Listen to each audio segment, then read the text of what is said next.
तर्क नहीं हो तो निकल जाते हैं ऐसे ही। मैंने एक सवाल नहीं ले पाइएगा, नहीं दे पाएंगे आप जवाब, तो वो आपकी गलती है, हमारी थोड़े ना है। हमारी जब तर्क रखेंगे तो निकल जाएंगे ऐसे ही। देखिए ऐसे ही यही होता है, जब तर्क रखा जाता है तो बीच डिबेट से निकल जाते हैं, बीच डिबेट से चले जाएंगे। उन्हीं के सवाल का उनसे जवाब पूछ रहा हूँ, वो बिना जवाब दिए निकल गए। कोई बात नहीं सर, मत दीजिए आप जवाब, मत दीजिए, कोई बात नहीं। हाँ कोई बात नहीं, कोई 10 आरोप लगा दीजिए आप, हमारा काम है पूछना। गलत बोलेंगे तो हम गलत पर टोकेंगे। अगर आप बोल रहे हैं नीतीश कुमार बिल्कुल कभी आरजेडी के साथ कभी बीजेपी के साथ, लेकिन एक सवाल मैंने उनसे पूछ लिया कि तेज प्रताप यादव जो आरजेडी से निकालेंगे, क्या आने वाले समय में तेज प्रताप यादव आरजेडी में आएंगे या नहीं आएंगे? अब एक सवाल पर वो यहां से निकल गए। सर क्या नाम हुआ आपका? सुरेश प्रसाद निराला। कहाँ के रहने वाले हैं? पटना जंक्शन करवी गहिया। पटना जंक्शन के रहने वाले। छठ मनाया सर आपने? कैसा रहा छठ का त्योहार? बहुत अच्छा रहा। छठ का त्योहार तो एक हिसाब से खत्म हो गया, लेकिन लोकतंत्र का त्योहार चल रहा है, उत्सव, चुनाव। जी क्या लग रहा है सर आपको, माहौल क्या है? माहौल ठीक है। 6 तारीख को आम जनता अपना अपना शक्ति का प्रदर्शन करेगा। हाँ। ऐसे तो पूरे बिहार में जो अभी चर्च है,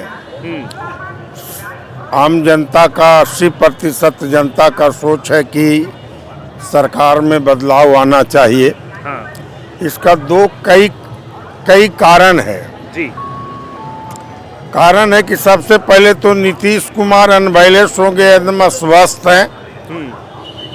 ये सरकार नीतीश कुमार नहीं चला रहे हैं, बल्कि उनके आगे पीछे रहने वाले चमचा लोग हैं वह सरकार चला रहे हैं। और सबसे बड़ी बात आज दिख रहा है कि आज के समय में केंद्र में भी पलटू राम बैठे हुए हैं और राज्य में भी पलटू राम हैं। 2014 में नरेंद्र मोदी बोले थे कि हम प्रत्येक वर्ष 2 करोड़ युवाओं को नौकरी देंगे, लेकिन अभी तक 200 को भी नौकरी नहीं दे पाए। दूसरी बात कहते थे कि प्रत्येक गरीब के खाते में 15 लाख रुपया जाएगा, लेकिन 1 रुपया आज तक खाता में नहीं आया।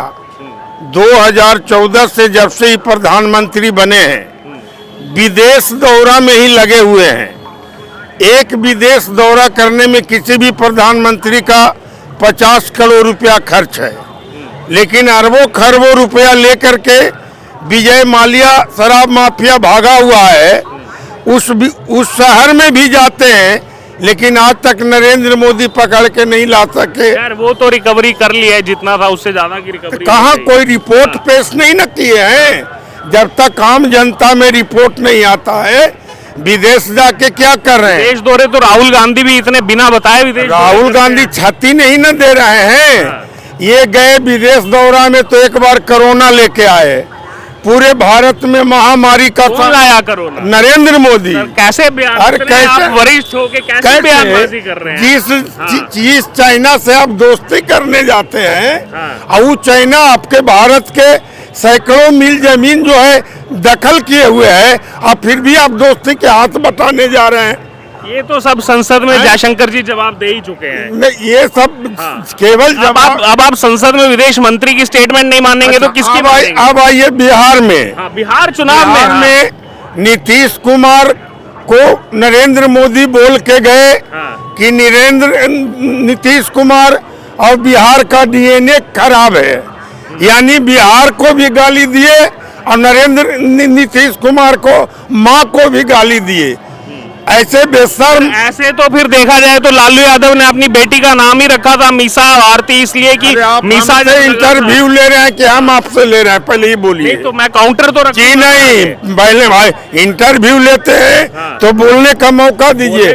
हम अगर उसमें कुछ जी नहीं, आपको यहाँ पर बहस करने की आवश्यकता नहीं है। हम जो बोलेंगे वो आपको चैनल में दिखाना है, बिल्कुल दिखाएंगे, लेकिन कहीं पर अगर तर्क इधर उधर हो जाएगा तो बात बोले थे। फिर भी नरेंद्र मोदी के साथ हाथ मिला लिए। कहते थे हम मिट्टी में मिल जाएंगे पर भाजपा में नहीं जाएंगे। ठीक है, फिर भी भाजपा के तलवा चाटने के लिए कुर्सी के लालच में नीतीश कुमार आज नरेंद्र मोदी के आरएसएस के गोद में खेलने लगे। हाँ। सम्राट चौधरी जो अभी है एनडीए में, फेटा बांध के डिंग हकता था कि जब तक नीतीश कुमार के गद्दी से उतार के नहीं बिक देंगे हम अपनी फेटा नहीं खोलेंगे। अच्छा, और जैसे डिप्टी सीएम बन गया, चमचागिरी में लग गया, अब फेटा कहाँ चला गया कोई पता है। इसलिए पलटू राम के वजह से देश को खतरा है। अच्छा, दिल पे हाथ रख के एक बात बताइए, लोकतंत्र को खतरा है, भारत की संविधान को खतरा है। इन लोगों का आरक्षण समाप्त करना चाहता है, भारत की संविधान को बदलना चाहता है। ये तो मैं 2 साल से सुन ही रहा हूँ। एक चीज आपने जो इतनी चीजें बोली, बिहार, एक चीज सुनिए ना, एक दिल पर हाथ रख के हम बोलते हैं जो सुनिए आप, आगे काउंटर तो रखूंगा, दिखाइए आप, वो पूरा दिखेगा। आपको काउंटर करने की क्या आवश्यकता है? क्यों नहीं, आप दिल पे हाथ रख के बताइए, आज से 1 साल 2 साल 4 साल बाद तेज प्रताप यादव वापस आएंगे कि नहीं आएंगे? एकदम इसी बाहर आ रहे हैं, आ रहे हैं ना। तेजस्वी जो है, देश का भविष्य है।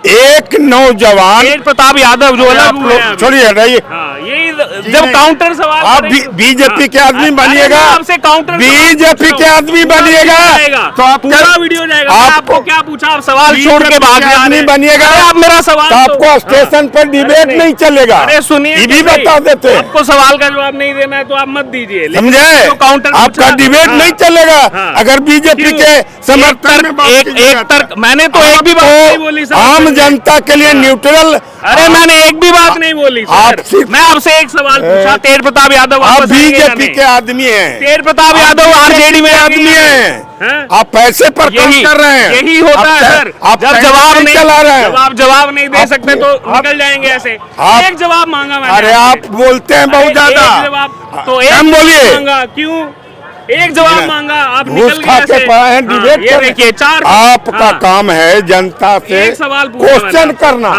क्वेश्चन का जवाब जनता देगा। हाँ, तो बीच वही एक में सवाल आप पूछ रहा हूं ना। आप हमारा इंटरव्यू नहीं ले रहे हैं। हाँ, एक सवाल पूछा मैंने आपसे, तेज प्रताप यादव वापस आएंगे या नहीं आएंगे? टोटल आप बीजेपी का आदमी है। यही तो चीज है, जब तर्क नहीं हो तो निकल जाते हैं ऐसे ही। मैंने एक सवाल नहीं ले पाइएगा, नहीं दे पाएंगे आप जवाब, तो वो आपकी गलती है, हमारी थोड़े ना है। हमारी जब तर्क रखेंगे तो निकल जाएंगे ऐसे ही। देखिए ऐसे यही होता है, जब तर्क रखा जाता है तो बीच डिबेट से निकल जाते हैं, बीच डिबेट से चले जाएंगे। उन्हीं के सवाल का उनसे जवाब पूछ रहा हूँ, वो बिना जवाब दिए निकल गए। कोई बात नहीं सर, मत दीजिए आप जवाब, मत दीजिए, कोई बात नहीं। हाँ, कोई बात नहीं, कोई 10 आरोप लगा दीजिए आप, हमारा काम है पूछना। गलत बोलेंगे तो हम गलत पर टोकेंगे। अगर आप बोल रहे हैं नीतीश कुमार बिल्कुल कभी आरजेडी के साथ कभी बीजेपी के साथ, लेकिन एक सवाल मैंने उनसे पूछ लिया कि तेज प्रताप यादव जो आरजेडी से निकालेंगे, क्या आने वाले समय में तेज प्रताप यादव आरजेडी में आएंगे या नहीं आएंगे? अब एक सवाल पर वो यहां से निकल गए।